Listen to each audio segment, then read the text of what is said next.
हरे कृष्णा। आप सभी लोगों का स्वागत है आज के सत्र में। हम पढ़ रहे हैं कृष्ण लीला बुक और आज हम पढ़ेंगे अध्याय 20 जिसका शीर्षक है शरद का वर्णन। लेकिन उससे पहले हम श्री मंगलाचरण गाएंगे। आप लोग भी हमारे साथ गा सकते हैं श्री मंगलाचरण। ओम अज्ञानतिमिरान्धस्य ज्ञानाञ्जनशलाकया चक्षुरुन्मीलितं येन तस्मै श्रीगुरुवे नमः। श्रीचैतन्यमनोभीष्टं स्थापितं येन भूतले स्वयं रूपः कदा मह्यं ददाति स्वपदान्तिकम्। वन्देऽहं श्रीगुरुः श्रीयुतपदकमलं श्रीगुरुन् वैष्णवांश श्रीरूपं साग्रजातं सहगण रघुनाथान्वितं तं सजीवं साद्वैतं सावधूतं परिजन सहितं कृष्ण चैतन्य देवं श्रीराधा कृष्ण पादान सहगण ललिता श्री विशाखान्विताश्च। नमा ओम विष्णुपादाय कृष्णप्रेष्ठाय भूतले श्रीमते भक्ति वेदांत स्वामिन् इति नामिने। नमस्ते सारस्वते देवे गौरवाणी प्रचारिणे निर्विशेष शून्यवादी पाश्चात्य देशतारिणे। नमो महावदन्याय कृष्ण प्रेम प्रदायते कृष्णाय कृष्ण चैतन्य नामने गोर्तिषे नमः। हे कृष्ण करुणा सिंधु दीन बंधो जगतपते गोपेश गोपिका कांत श्री राधा कांत नमोस्तुते। तप्त कांचन गौरांगी राधे वृंदावनेश्वरी वृषभानुसुते देवी प्रणमामि हरिप्रिये। वाञ्छाकल्पतरुभ्यश्च कृपा सिन्धुभ्येव च पतितानां पावनेभ्यो वैष्णवेभ्यो नमो नमः।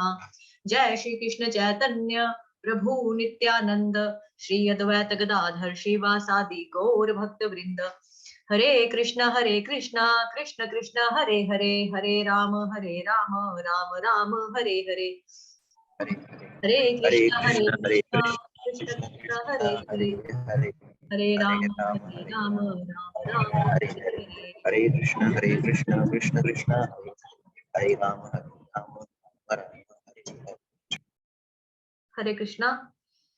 तो हम पढ़ रहे हैं श्री कृष्ण लीला बुक। आज हम पढ़ेंगे अध्याय 20 जिसका शीर्षक है शरद का वर्णन।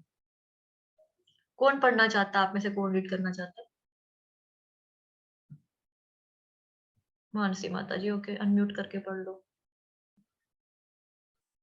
हरे कृष्णा सभी को। कृष्ण तथा बलराम द्वारा प्रलंबासुर वध तथा विध्वंसक दावानल पान की चर्चा वृंदावन के घर घर में चलने लगी। ग्वालों ने इन अद्भुत कार्यों का वर्णन अपनी पत्नियों तथा अन्य सबों से किया और वे सभी आश्चर्यचकित थे। वे इस निष्कर्ष पर पहुंचे कि कृष्ण तथा बलराम देवता थे जो कृपा करके उनके बालक बनकर वृंदावन में आए थे। इस तरह वर्षा ऋतु आई। भारतवर्ष में ग्रीष्म के भीषण आपात गर्मी के बाद वर्षा ऋतु का आगमन अत्यंत सुहावना लगता है। आकाश में बादल गिरकर सूर्य तथा चंद्रमा को ढकते रहते हैं जो लोग को अत्यंत चित्ताकर्षक लगते हैं और प्रति क्षण वर्षा की आशा रहती है। ग्रीष्म के बाद वर्षा ऋतु का आगमन जन जन को जीवनदायी लगता है। घन गंजन तथा बीच बीच में बिजली की चमक लोगों को पुलकित करती रहती है। वर्षा ऋतु के लक्षणों की तुलना जीवों से की जा सकती है जो प्रकृति के 3 गुणों में आवृत होते हैं। अनंत आकाश मानो परम ब्रह्म हो और क्षुद्र जीव मानो बादलों से घिरा आकाश और अथवा तीनों गुण से आवृत ब्रह्म हो। मूलतः प्रत्येक जीव ब्रह्मा का अंश है। पर ब्रह्मा या अत्यंत आकाश कभी भी बादल से आच्छन्न नहीं रह सकता। हाँ, उसका एक अंश आच्छन्न हो सकता है, जैसा कि भगवत गीता में कहा गया है। माता जी थोड़ा नीचे स्क्रॉल हरे कीजिए। कृष्णा माता जी, यहाँ से प्रभु जी कहते हैं मैं पढ़ूंगा, ठीक है। ओके माता जी। एक हरे अंश कृष्ण। आच्छन्न हो सकता है, वो डबल न है, आधा न पूरा न। अच्छा। ओके माता जी। हरे कृष्णा प्रभु जी, आप कह रहे थे पढ़ना है, कौन से प्रभु जी कह रहे थे? पढ़ लो अनम्यूट करके।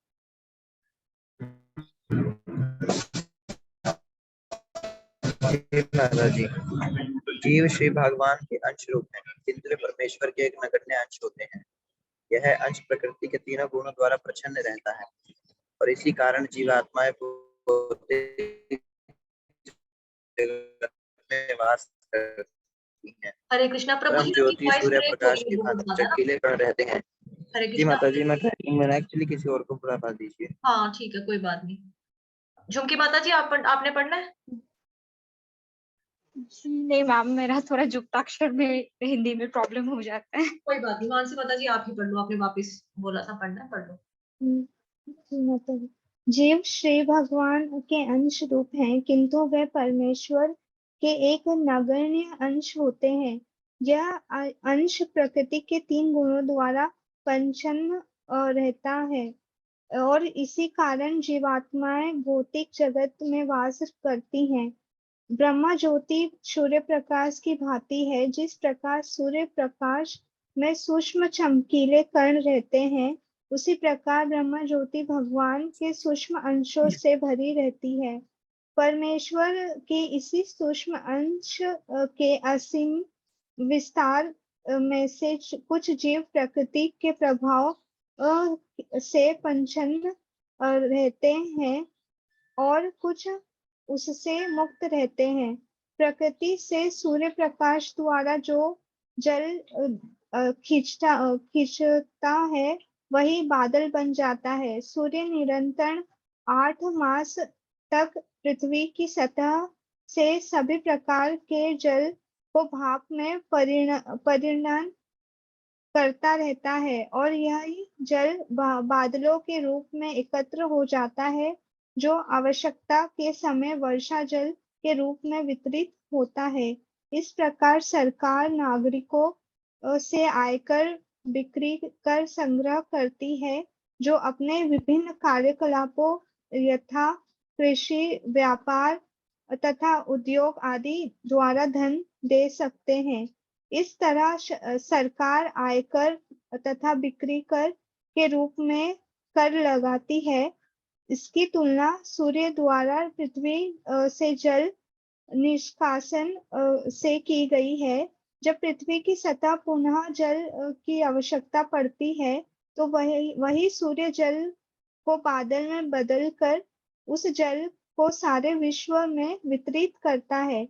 इसी तरह सरकार द्वारा संचित कर पुनः लोगों में शैक्षणिक कार्य, जन कार्य, सफाई के कार्य आदि के लिए वितरित हो जाना चाहिए।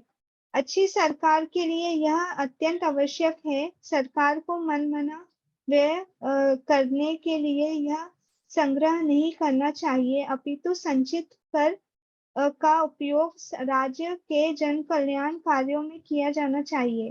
वर्षा ऋतु में समूचे देश में तेज हवाएं चलती हैं, वो जो बादलों को एक स्थान से दूसरे स्थान तक ले जाकर जरूरतमंद जीवों में जल वितरण कराने के लिए वर्षा कराती है।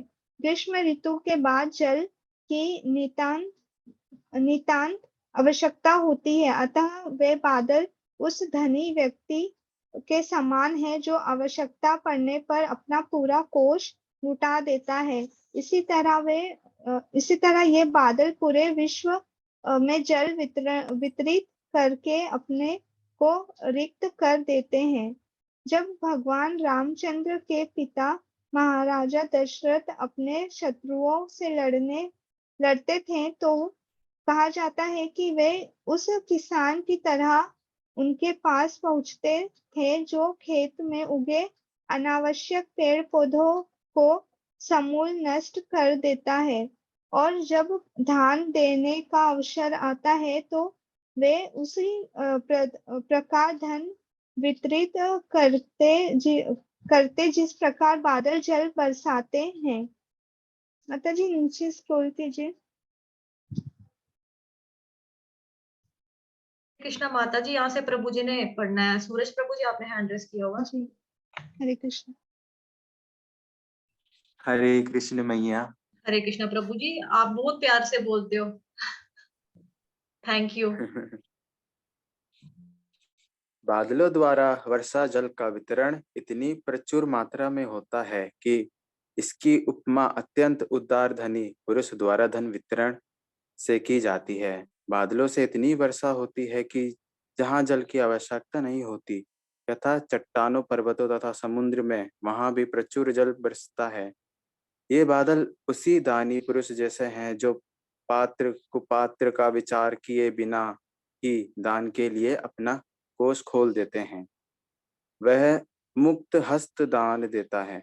वर्षा के पूर्व संपूर्ण धरातल विभिन्न प्रकार की शक्तियों से लगभग क्षीण हो जाता है और अत्यंत कृश प्रतीत होता है, किंतु वर्षा के बाद पूरा धरातल वनस्पति से हरा भरा होकर अत्यंत स्वस्थ तथा बलिष्ठ प्रतीत होने लगता है। यहाँ पर उस व्यक्ति से तुलना की गई है जो भौतिक इच्छा की पूर्ति के लिए तपस्या करता है। वर्षा के बाद पृथ्वी का हरा भरा होना भौतिक इच्छाओं की पूर्ति के समान है। आगे क्या था? कभी कभी जब देश में अवांछित सरकार का शासन होता है तो लोग सरकार को वश में करने के लिए कठिन तपस्या करते हैं। शासन संभाल लेने के वे मोटे वेतन लेकर समृद्ध बन जाते हैं। या क्षणिक लाभ वर्षा ऋतु में पृथ्वी के हरे भरे हो जाने के समान है। वस्तुतः आध्यात्मिक सुख प्राप्त करने के उद्देश्य से ही कठिन तपस्या की जानी चाहिए। श्रीमद् भगवत में संस्तुति की गई है कि परमेश्वर के साक्षात्कार के लिए ही तपस्या करनी चाहिए।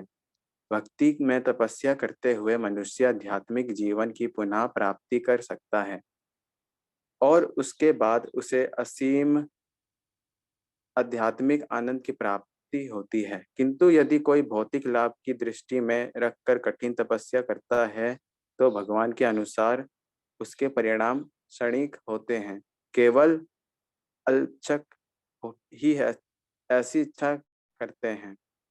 वर्षा ऋतु में संध्या समय अल्पज्ञ, वृक्षों की अल्पज्ञ चोटी का पर मतलब होता इधर है। उधर। हरे कृष्णा प्रभु जी, अल्पज्ञ का मतलब होता है जो छोटी सोच वाले या कम दिमाग वाले। जी, अनेक जगन दिखते हैं जो दीपों की भांति टिमटिमाते हैं, किंतु आकाश के ज्योतिष तथा सूर्य तथा चंद्रमा नहीं दिखते। इसी प्रकार कलयुग में नास्तिक या दुष्ट लोग सर्वत्र दिखते हैं। आगे क्या है ये? किंतु वास्तविक आध्यात्मिक उत्थान के लिए वैदिक नियमों का पालन करने वाले लोग भी अभाव हो जाते हैं। कलयुग की तुलना जीवों की मेघाच्छित ऋतु से की गई है। यह इस युग में वास्तविक ज्ञान तो सभ्यता की भौतिक उन्नति के द्वारा जुगनुगों की तरह प्रकट होते रहते हैं, जबकि वैदिक नियमों का शास्त्रों का पालन करने वाले व्यक्ति इस युग के बादलों का प्रचन्न हो जाते हैं। लोगों को आकाश के। हरे कृष्णा। और कोई पढ़ना चाहता है? अपने आप को म्यूट करके पढ़ सकते हैं। इस समय ना वेस्ट करें, जिसको भी पढ़ना है पढ़ सकते हैं। हमें पढ़े मैया। हाँ सूरज प्रभु जी, आप ही कंटिन्यू करें। असली ज्योतिष को सूर्य, चंद्र एवं नक्षत्रों से प्रकाश ग्रहण करना सीखना चाहिए, न कि जुगनुओं से। वस्तुतः जुगनू रात्रि के अंधकार में प्रकाश नहीं दे सकता। जिस प्रकार वर्षा ऋतु में कभी कभी सूर्य, चंद्र तथा तारे दिख जाते हैं, उसी प्रकार इस कलयुग के भी लाभ हैं। यथा इसमें भगवान चैतन्य का वैदिक आंदोलन अर्थात हरे कृष्ण मंत्र का वितरण सुनाई पड़ जाता है। जो लोग वास्तविक प्रकाश की खोज में हैं, उन्हें शुष्क चिंतकों एवं नास्तिकों के प्रकाश की बाट न जाएं, जो आंदोलन का लाभ उठाना चाहिए। पहली वर्षा के बाद बादलों की गर्जना सुनाई पड़ती है तो सभी मेंढक टर टर करने लगते हैं, मानो विद्यार्थी अपने अध्ययन के समय अचानक बोल बोल कर पढ़ने लग जाए। विद्यार्थियों के सामान्य रूप में प्रातः काल जल्दी उठना होता है। वे प्रायः अपने आप ना जाकर मंदिर में या सांस्कृतिक शाला में घंटी बजाने पर जगते हैं। अपने गुरु की आज्ञा पाकर के तुरंत उठते हैं और प्रातःकालीन कार्य समाप्त करने के वेदों का अध्ययन व वैदिक मंत्र का पाठ करने के लिए बैठ जाते हैं। कलयुग में प्रत्येक व्यक्ति अंधकार रात्रि में सोता रहता है, किंतु जब कोई महान आचार्य आता हो तो उसकी पुकार मात्र पर वह वास्तविक ज्ञान प्राप्त करने के लिए वेदाध्ययन हो जुट जाता है। वर्षा ऋतु में अनेक ताल तलया नदी नद जल से भर जाते हैं, अन्यथा वर्ष भर के सूखे रहते हैं। इसी प्रकार भौतिकवादी पुरुष शुष्क निरस होते हैं, किंतु कभी-कभी जब तथाकथित ऐश्वर्यशाली स्थिति में प्रतीत होते हैं, किंतु शीघ्र ही नद की भांति पुनः सूख जाते हैं।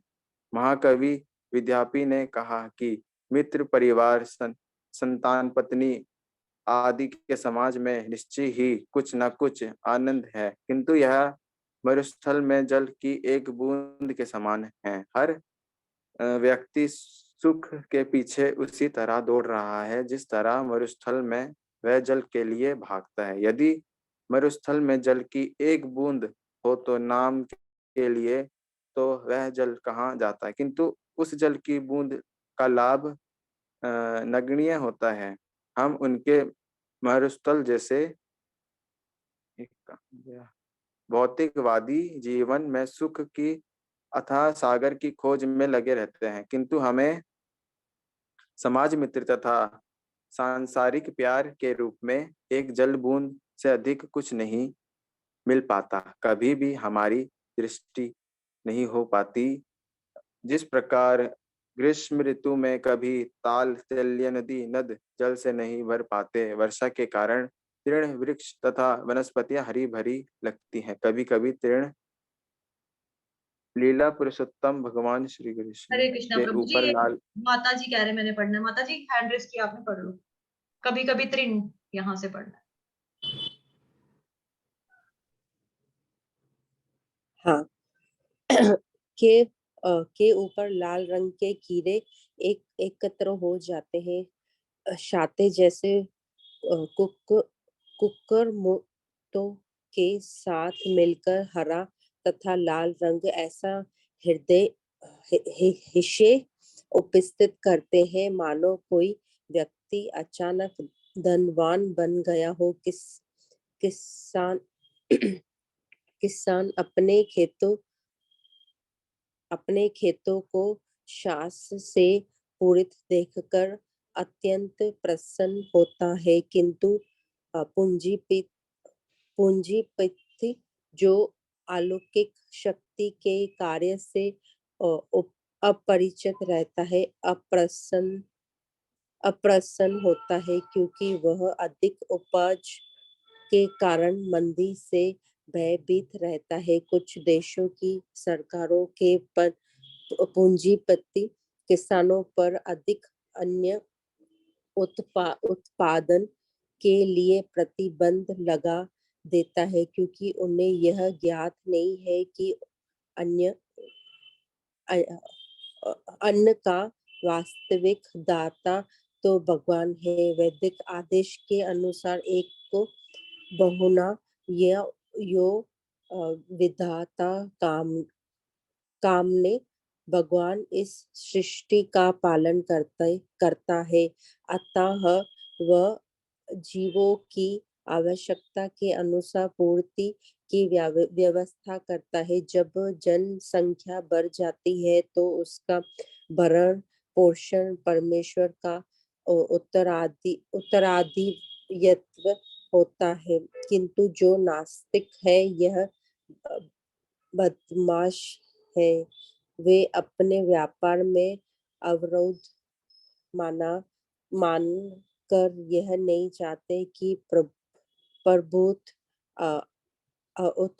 उत्पादन हो।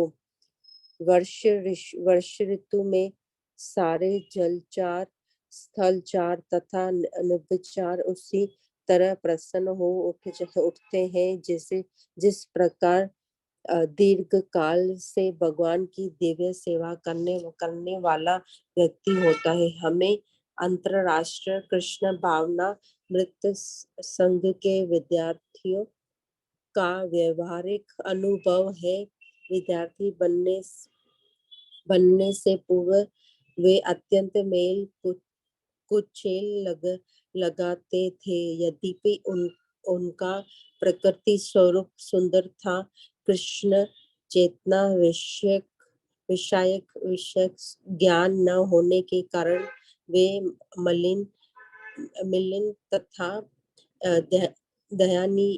दयनीय प्रतीत होते थे, किंतु जब से वह कृष्ण भावित हुए हैं, उनका स्वास्थ्य सुधर गया है और विधि विधानों का पालन करने से उनकी शारीरिक कांति बढ़ गई है। जब वे केसरिया रंग का वस्त्र धारण करके मस्तक पर तिलक लगाकर आप अपने हाथों तथा गर्दन में मालाएं पहन लेते हैं तो वह उस तरह लगते हैं मानो सीधा वैकुंठ लोक से आए हैं।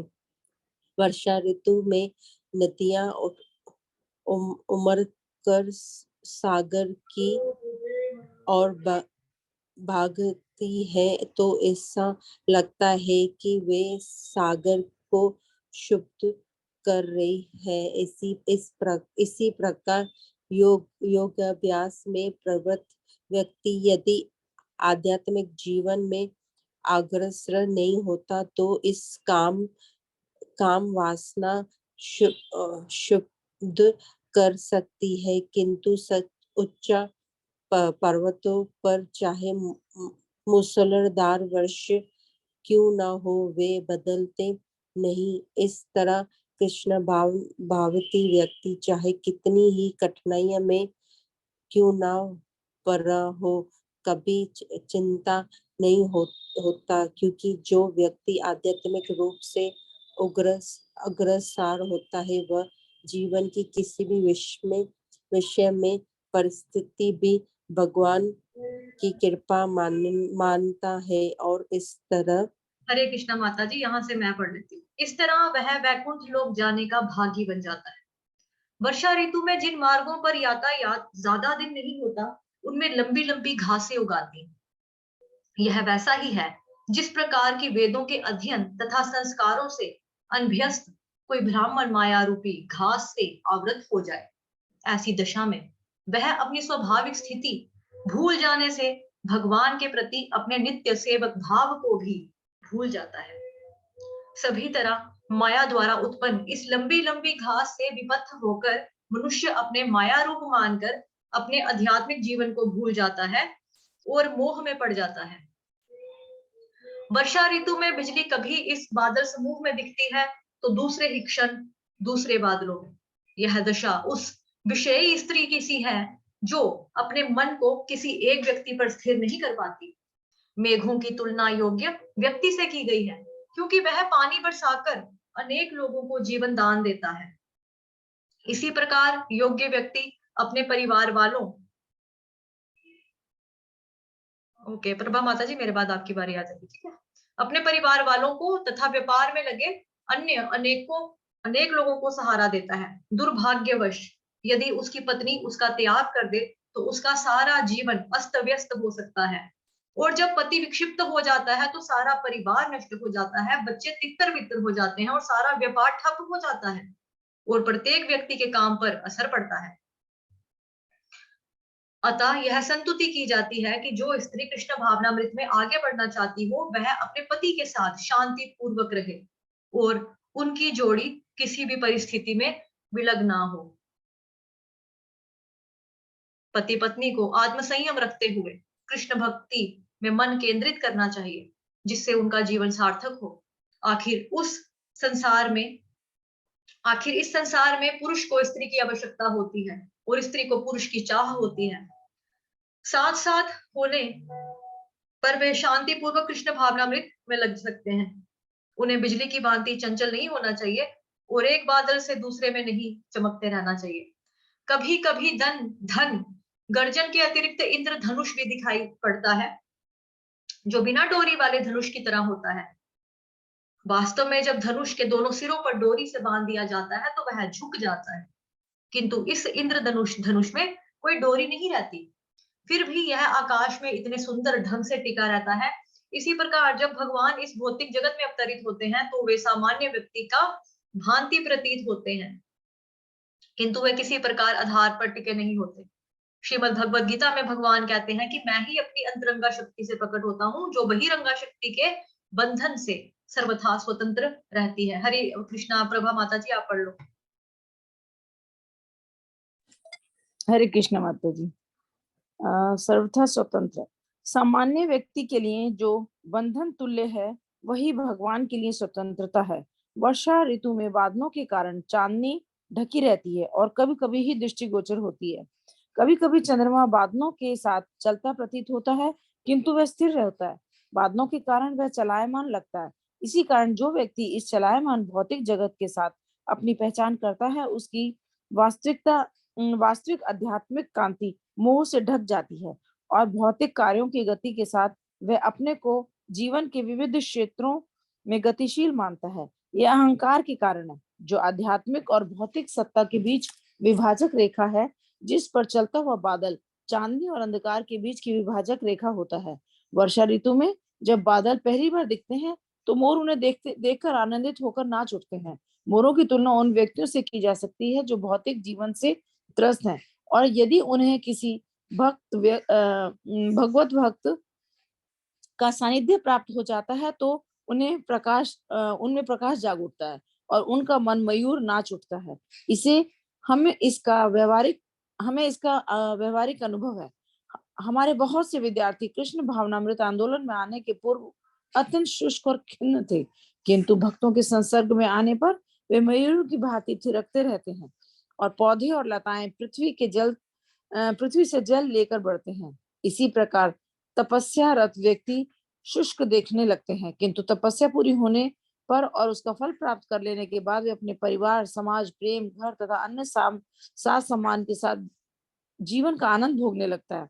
वह नए उगे पौधे तथा घास की भांति प्रसन्नचित हो जाता है। कभी कभी सारस और बतख सरोवरों तथा नदियों के किनारों पर निरंतर घूमते देखे जाते हैं, भले ही ये किनारे कीचड़ तथा कटीली लताओं से युक्त क्यों ना हो। इसी प्रकार कृष्ण भावनामृत से रहित ग्रस्त जन अनेक भौतिक असुविधाओं के रहते हुए भी भौतिक जीवन में निरंतर बने रहते हैं, चाहे वह पारिवारिक जीवन हो या अन्य किसी प्रकार का जीवन। कृष्ण भावना भावित हुए बिना पूर्ण सुख नहीं मिल सकता। शील नरोत्तम दास ठाकुर प्रार्थना करते हैं कि उन्हें किसी न किसी व्यक्ति की संगति चाहिए, चाहे वह गृहस्थ हो या सन्यासी हो या जो सदा भगवान की प्रेम भक्ति में लगा रहता हो, भगवान चैतन्य का पवित्र नाम लेता हो। भौतिकवादी व्यक्ति के लिए सांसारिक कृत्य दुखदायी बन जाते हैं, किंतु कृष्ण भावना भावित व्यक्ति के लिए प्रत्येक वस्तु प्रसन्नता पूर्वक स्थित प्रतीत होती है। कभी कभी अतिवृष्टि के कारण खेतों की मेड़ें टूट जाती हैं। इसी तरह कलयुग में अवैध नास्तिक प्रचार के कारण वैदिक आदेशों की सीमाएं भंग होती रहती हैं। इस तरह लोग धीरे धीरे ईश्वर विहीनता को प्राप्त हो जाते हैं। वर्षा ऋतु में वायु द्वारा इधर उधर ले जाए गए बादल अमृत तुल्य वृष्टि करते हैं। जब वेदों के अनुयायी ब्राह्मण जन राजाओं तथा वैश्यों को महान यज्ञ संपन्न हो जाने पर दान के लिए प्रेरित करते हैं, तो ऐसा धन वितरण भी अमृत तुल्य होता है। ब्राह्मण, क्षत्रिय, वैश्य तथा शूद्र ये चारों वर्ण शांति पूर्वक सहयोग से जीवन बिताने के लिए हैं। यह तभी संभव होता है जब पटु वैदिक ब्राह्मण यज्ञ संपन्न करके तथा धन का समान वितरण करके उनका मार्गदर्शन करते हैं। वर्षा से वृंदावन की शोभा बढ़ गई है और वे पके खजूर, आम, जामुन तथा अन्य फलों से भर उठा। भगवान कृष्ण तथा उनके संगी सब एवं बलराम ने नई वर्षा ऋतु का आनंद लूटने के उद्देश्य से वन में प्रवेश किया। गायें हरी घास चरकर अत्यंत हृष्ट-पुष्ट हो गईं और उनके थन दूध से भर गए। जब कृष्ण ने उन्हें उनके नाम से लेकर बुलाया तो वे अत्यंत प्रेमवश तुरंत ही उनके पास आ गई और इस प्रसन्नता से उनके थनों से दूध की धारा बह निकली। जब कृष्ण गोवर्धन पर्वत के पास ही स्थित वृंदावन विपिन से होकर जा रहे थे तो वे अत्यंत प्रसन्न थे। उन्होंने यमुना तट पर वृक्षों को मधुमक्खी के छत्तों से सुशोभित देखा तो मधु टपका रहे थे। गोवर्धन पर्वत पर अनेक झरने थे जिनके बहने से मधुर ध्वनि हो रही थी। जब कृष्ण ने पर्वत गुफाओं में झांका तो उन्हें यह ध्वनि सुनाई पड़ी। अभी वर्षा ऋतु समाप्त नहीं हुई थी किंतु धीरे धीरे शरद ऋतु आ रही थी। अतः कभी कभी जब वन वृष्टि होती रहती है तो कृष्ण तथा उनके साथी किसी वृक्ष के नीचे या गोवर्धन पर्वत की कंदराओं में बैठ जाते हैं और पके फलों का स्वाद लेते हैं और आनंद पूर्वक परस्पर बातें करते रहते हैं। जब कृष्ण तथा बलराम दिन भर वन में रहते तो माता यशोदा उनके भोजन के लिए चावल तथा दही, फल तथा मिठाइयां भेजा करती। कृष्ण उन्हें लेकर यमुना तट पर एक शिला पर बैठ जाते और अपने सखाओं को साथ देने के लिए बुला लेते। भोजन करते करते कृष्ण उनके साथी तथा बलराम गौओं, बछड़ों तथा बैलों की रखवाली करते रहते। गायें अपने दूध पूरी भारी थनों के कारण खड़ी खड़ी थकी हुई लगती। वे बैठकर जुगाली करने लगती और प्रसन्न हो जाती। कृष्ण उन्हें देखकर प्रमुदित होते। वे वर्षा ऋतु के कारण वन की शोभा देखकर अत्यंत हर्षित थे। वह उन्हीं की शक्ति माया का प्रदर्शन था। ऐसे अवसरों पर कृष्ण वर्षाकालीन प्रकृति के विशिष्ट कार्यकलापों की प्रशंसा करते थे। भगवत गीता में कहा है कि भौतिक शक्ति या प्राकृतिक अपने कार्यों के लिए स्वतंत्र नहीं है, वह कृष्ण के अधीन कार्य करती है। ब्रह्म संहिता में इसकी पुष्टि भी की गई है, जो ये कहती है कि दुर्गा नाम से विख्यात भौतिक प्रकृति कृष्ण की छाया रूप में कार्य करती है। कृष्ण जो भी आदेश देते हैं प्रकृति उसका पालन करती है। अतः यह प्राकृतिक सौंदर्य कृष्ण के संकेतों पर ही वर्षा ऋतु द्वारा उत्पन्न किया गया था, जो भौतिक प्रकृति के मोह कार्यकलाप देखकर गर्वित अनुभव करने लगे। जब कृष्ण तथा बलराम वर्षा ऋतु के उपहारों का इस प्रकार आनंद ले रहे थे, शीत ऋतु आ गई और शीघ्र ही सारे जलाशय स्वच्छ तथा सुहावने दिखने लगे। शरद के आगमन में से सर्वत्र मन को प्रसन्न करने वाली वायु बहने लगी। आकाश में सारे बादल साफ हो गए और आकाश अपने स्वाभाविक नीले रंग का हो गया। वन में स्वच्छ जल से खिले कमल के फूल उस योग भ्रष्ट व्यक्ति की तरह प्रतीत हो रहे थे जो योगाभ्यास के पतित हो गया हो, किंतु आध्यात्मिक जीवन प्राप्त होने पर फिर से सुंदर बन गया हो। शरद ऋतु का आगमन होते ही सारी वस्तुएं स्वाभाविक रूप से सुंदर लगने लगती हैं। इसी तरह जब कोई भौतिकवादी व्यक्ति कृष्ण भावनामृत अंगीकार करता है तो वह भी शरदकालीन आकाश तथा जल की भांति निर्मल हो जाता है। शरद ऋतु में शाम मेघों का उमड़ना रुक जाता है, जल दूषित नहीं रहता, स्थल का गंदा वातावरण समाप्त हो जाता है। इसी तरह जो व्यक्ति कृष्ण भावनामृत स्वीकार करता है उसका सारा अंत तथा बाह्य मल दूर हो जाता है। अतः कृष्ण हरि कहलाते हैं। हरि का अर्थ है हरण करने वाला। जो भी कृष्ण भावनामृत अपनाता है कृष्ण उसकी सारी गंदी आदतें हर लेते हैं। शरदकालीन बादल श्वेत होते हैं किंतु उसमें पानी नहीं रहता। इसी प्रकार अवकाश प्राप्त व्यक्ति वानप्रस्थ अपने पारिवारिक कार्यों के उत्तरदायित्व से मुक्त होकर पूर्णतः कृष्ण भावना अमृत अपनाने पर समस्त चिंताओं से मुक्त हो जाता है और शारदीय बादल की भांति श्वेत निर्मल दिखता है। शरद ऋतु में कभी कभी झरने पर्वत की चोटी से नीचे आकर स्वच्छ जल प्रदान करते हैं, जो कभी भी अवरुद्ध हो जाते हैं। इसी प्रकार कभी कभी साधु पुरुष विमल ज्ञान का वितरण करते हैं तो कभी वे मौन हो जाते हैं। छोटे छोटे पोखर जो वर्षा ऋतु के कारण जल से भर गए थे धीरे धीरे शरद ऋतु में सूखने लगते हैं। इन जलाशयों में रहने वाले छोटे छोटे जलचर प्राणी यह जान लेते हैं कि दिन अनुदिन इन जलाशयों की संख्या घटती जा रही है। जिस प्रकार की भौतिकता में निमग्न व्यक्ति यह समझ नहीं पाते कि आयु दिन प्रतिदिन क्षीण होती जा रही है, ऐसे लोग गाय, धन, संतान, स्त्री, समाज तथा मित्रता बनाए रखने में लगे रहते हैं। शरद ऋतु में जल घटने तथा प्रखर आतप से इन जलाशयों में रहने वाले छोटे छोटे प्राणी अत्यधिक विचलित होते हैं। ये उन विवश व्यक्तियों के तुल्य हैं जो ना तो जीवन का आनंद भोग पाने अथवा ना ही पारिवारिक सदस्यों का भरण कर पाने के कारण सदा सुखी रहते हैं। धीरे धीरे पंकित धरती सूख जाती है एवं नव अंकुरित वनस्पतियां मुरझाने लगती हैं। इसी प्रकार जो व्यक्ति कृष्ण भावनामृत स्वीकार करता है उसकी पारिवारिक सुख भोग की लालसा धीरे धीरे समाप्त होती जाती है। शरद काल के प्रकट होते ही सागर का जल उसी तरह शांत और गंभीर हो जाता है जिस प्रकार आत्म साक्षात्कार हो जाने पर मनुष्य की प्रकृति के तीनों गुण नहीं सता पाते। शरद ऋतु में किसान अपने खेतों के चारों ओर मेड़े बांध देते हैं, उनके जिससे उनके खेतों में पानी बहकर बाहर ना निकल जाए। चूंकि उन्हें अब आगे वर्षा की कोई आशा नहीं रह जाती, इसलिए खेत में जितना पानी रह जाता है उसको वह सुरक्षित रखना चाहते हैं। इसी प्रकार स्वरूप सिद्ध व्यक्ति अपनी शक्ति की रक्षा इंद्रिय के संयम द्वारा करता है। यह सलाह दी जाती है कि मनुष्य 50 वर्ष की आयु के बाद गृहस्थ जीवन से विरक्त होकर अपनी शक्ति का संचय कृष्ण भावनामृत को अग्रसर करने के लिए करे। जब तक मनुष्य अपनी इंद्रियों को वश में करके अपने मुकुंद की दिव्य प्रेमा भक्ति में नहीं लगाता, तब तक वह मुक्ति की कोई संभावना नहीं है। शरद में दिन के समय कड़ी धूप होती है, किंतु रात्रि में स्वच्छ चांदनी से लोगों को दिन की थकान से छुटकारा मिलता है। इसी प्रकार यदि मनुष्य मुकुंद या कृष्ण की शरण ग्रहण करता है तो वह अपने आप को शरीर समझने की भ्रांति से मुक्त हो सकता है। मुकुंद या कृष्ण वृंदावन की गोपियों के लिए भी सांत्वना प्रदान करने वाले हैं। ब्रजभूमि की गोपियां कृष्ण के विरह के कारण सदैव दुखी रहती हैं।